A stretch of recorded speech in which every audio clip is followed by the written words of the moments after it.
Hello po mga kababayan, hiniling po ng kampo ni Martin Romualdez na mag-inhibit sa kaso itong si Ombudsman Remulla sa investigasyon mga kababayan sa isyu ng flood control. Kasi na-prejudge na niya si Martin. Ito ngayon ang balita. Yan Romualdez 6, Ombudsman Inhibition over prejudged flood control probe. Ito yung final na petisyon mga kababayan ng Villarasa and Angangco law firm. Yan na niya, Mr. Maravillas, ang masasabi mo. Tama lang yung naging legal action po ng kampo ni Martin Romualdez. Kasi pag tiningnan mo yung mga papresko ni Ombudsman Remulla, politika po, parang hindi siya legal move, kundi inspired by politics. Kung anong motibo ni Ombudsman Remulla, wala pa tayong idea. And siguro sa mga susunod na araw, lilitaw din kung ano yung motibo ni Ombudsman Remulla, bakit ganon ang kanyang mga actions mga kababayan. Pero this time, hindi naman nanahimik itong si Martin Romualdez as he promised after na siya mga kababayan magsalita na. Kasi parang sabi nga ni Martin, gusto siyang gawing scapegoat and fall guy mga kababayan. Kaya sumulat na siya para hingin ang pag-inhibit mga kababayan ni Remulla. Yan Attention, Ombudsman Remulla. Request for the inhibition of the Office of the Ombudsman from conducting any potential preliminary investigation against Representative Ferdinand Martin G. Romualdez. We write on behalf of our client, Representative Ferdinand Martin Romualdez, in relation to the above captioned matter. On several occasions, the Honorable Ombudsman has made public statement concerning Representative Romualdez that events or show a preconceived position on issues that are the subject of potential or ongoing inquiry. These statements give rise to the reasonable impression that the Honorable Ombudsman has already resolved to prosecute our client for plunder, notwithstanding the fact that no preliminary investigation has yet been initiated, much less completed. Sige pa preskon mga kababayan ni Boyeng Remulla na kung saan makikita mo yung killing. Kakaiba mga kababayan. Sabi sa sulat ng kanyang abogado, on November 21, 2025, less than 2 weeks after assuming office, the Honorable Ombudsman publicly confirmed that the Office of the Ombudsman has been studying the Martin Romualdez case for the past 40 days. In the post-event media interview, the Honorable Ombudsman went further and discussed prosecutorial strategy specific to plunder, stating, ang plunder ay na-dilute by the Supreme Court, should start discussing plunder again as decisions pala. The Supreme Court decisions on plunder. So we have to be more imaginative in filing these cases. People should start discussing plunder again as a law and as it should be construed by the judiciary. Taken together, these statements plainly demonstrate that the Office of the Ombudsman was already determined to file plunder charges against Representative Romualdez as early as November 2025. Hindi pa po nagsisimula ng pag-imbestiga, may kasong plunder na. Paano nangyari yon? Advance mag-isip si Ombudsman Remulla. Yes, sabi ng abogado, in a press conference niya held on April 6, 2026, the Honorable Ombudsman again mentioned that the Office of the Ombudsman has been seriously preparing a case of plunder against former Speaker Martin Romualdez and former Senate President Chis Escudero. The Honorable Ombudsman likewise stated that 1. Plunder ang aming hinahandang kaso para sa kanila. This is supposedly anchored on alleged irregularities in budgetary process connected to flood control projects. In that case, is flood control related is so many ways and will be filed within the month of May. And when the former Senate President and the former Speaker will be subjected to a case of plunder very soon. And number two, Representative Romualdez Anya purportedly did not act alone but coordinated with others in the budgetary process, in that the case process as conspiracy with the element of conspiracy involved in the preparation of the complaint, further stating that maraming madadamay. And when asked whether executive officials from the Department of Budget and Management are included, he confirmed with malamang meron din. Yun yung mga natandaan natin na mga sinabi ni Remulla sa mga interviews at kanyang papreskon. Sabi dito mga kababayan sa sinabi ng kanyang abogado. In the same press conference, the Honorable Ombudsman acknowledged the challenges of proving plunder under current Supreme Court doctrine, stating, pwedeng plunder din because we want the Supreme Court to revisit the doctrine of plunder. Kaya ito po yung nasa kanila na ibibigay namin ang responsibilidad sa Korte Suprema upang maglahad ng tamang patakaran tungkol sa plunder, revealing his plan to challenge judicial precedents even before fact-finding is complete. Wala pang ang investigasyon na sinisimulan. May kaso na agad na plunder.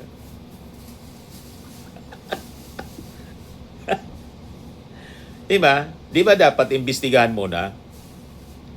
Yung ICI nga, referral lang kasi nagsagawa ng investigasyon, no adverse findings na nakita laban kay Martin Romualdez. Yung ombudsman hindi pa nagsisimula, may kaso na agad na sinasabi. Na-prejudge niya. Yan ang sabi ng abogado ni Martin Romualdez. May punto naman po, tama. So sabi dito, during the press conference on April 16, 2026, Assistant Ombudsman Jose Dominic Mico Clavano IV, spokesperson of the Honorable Office, again before the fact-finding investigation was concluded, already labeled Representative Romualdez as a master plunderer. Tinawag na agad na master plunderer. Di ba? Di ba dapat ang isang akusado, mga kababayan, is deemed innocent until proven guilty beyond reasonable doubt? Di ba ganun sa batas? Kahit si Sara, innocent kahit si Digong. Di ba? May kaso lang na crimes against humanity. Si Sara, ang kaso, mga kababayan, yung pagbabanta at saka yung pagwaldas ng confidential funds. Pero kaya nga kailangan niyang dumaan sa trial, sagutin niya yung mga akusasyon. Pero until proven guilty, beyond reasonable doubt, any accused should be deemed innocent. Ganun po tayo. Di ba ganun tayo? Consistent tayo sa ating mga sinasabi. Pero si Martin tinawag ng plunderer. Master plunderer. Parang yung ating Pangulong Bongbong Marcos na kahit mga kababayan, hindi man napatunayan yung ill-gotten wealth, magnanakaw pa rin yung tawag. Mali naman ang ganun. Inasanay tayo sa ganun, mga kababayan. Dapat pari-parihas ang pagtrato under the law. Di ba po? Kaya tama itong posisyon, itong sinasabi ng kanyang mga abogado na prejudge. More recently, the Honorable Ombudsman stated that they are just waiting for Martin Romualdez cases to start ruling. And the case to be filed is money laundering. Worse, the Honorable Ombudsman openly admitted to interfering with Representative Romualdez's request to travel abroad for medical purposes, stating that he did not act favorably on such request, despite the fact that such request was not addressed to him as he is no longer the Secretary of the Department of Justice and it is beyond the ambit of his authority as ombudsman to restrain any person's right to travel.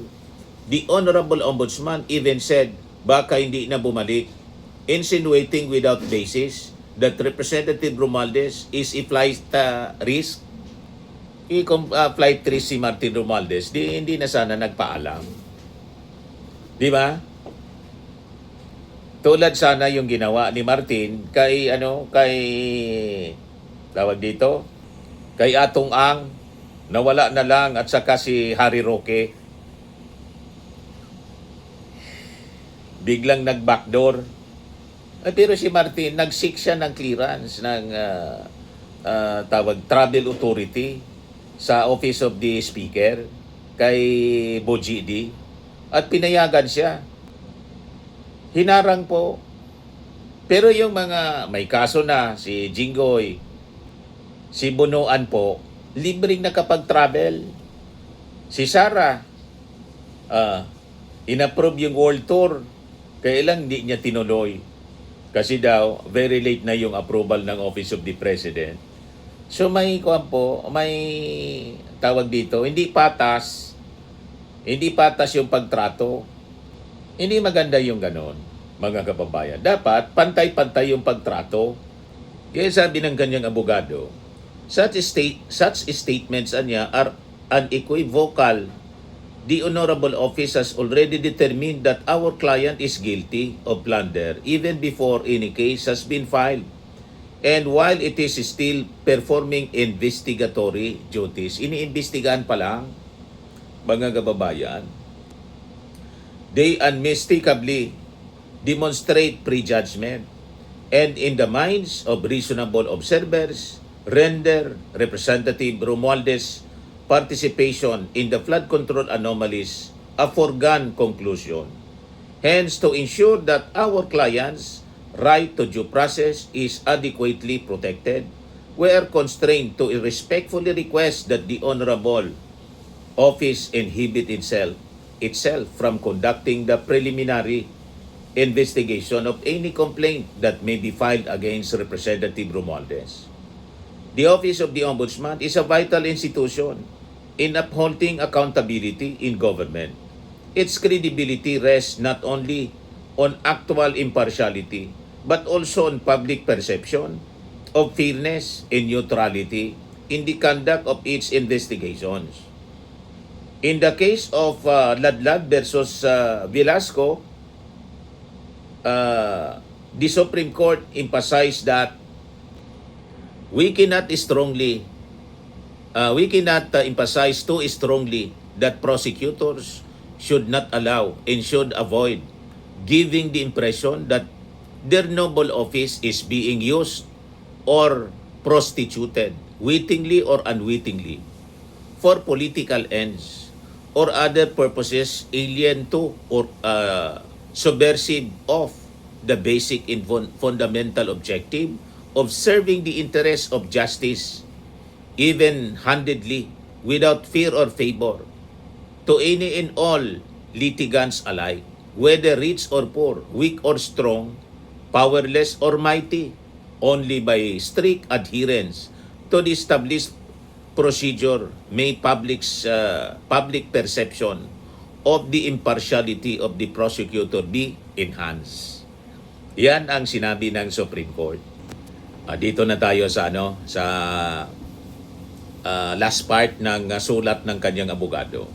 Given the public statements made by the Honorable Ombudsman and Assistant Ombudsman Clavano, there is a reasonable certainty that any fact-finding investigation will be a mere formality regardless of the actual evidence or the lack thereof. It is readily apparent that the Honorable Ombudsman had already made its determination to prosecute Representative Romualdez for plunder, and any investigation to be conducted would be a mere fishing expedition to support a foregone conclusion. The Honorable Ombudsman sa public statements make it practically impossible for subordinate officials not to conform to the official position already taken by the Ombudsman. Under these circumstances, the investigation would be a sham and violative of due process. In light of the above, we respectfully request that the Honorable Office inhibit itself from conducting any preliminary investigation that may be commenced by the filing of a complaint against Representative Romualdez, and that such matter be referred to an independent and impartial body or officer who can conduct the proceedings free from any cloud of bias or prejudgment. This request is made not as a challenge to integrity, but a recognition of the high standards to which the Office of the Ombudsman is rightly held to shield its proceedings from unnecessary questions regarding objectivity or fairness, and to safeguard our clients' constitutional right to due process. So yan mga kababayan ang ang naging sulat ng abogado. At kung halimbawa hindi tatalima sa pagiging fair ng ombudsman, malamang may mga iba pang legal actions na gagawin mga kababayan yung kampo ni Martin Romualdez.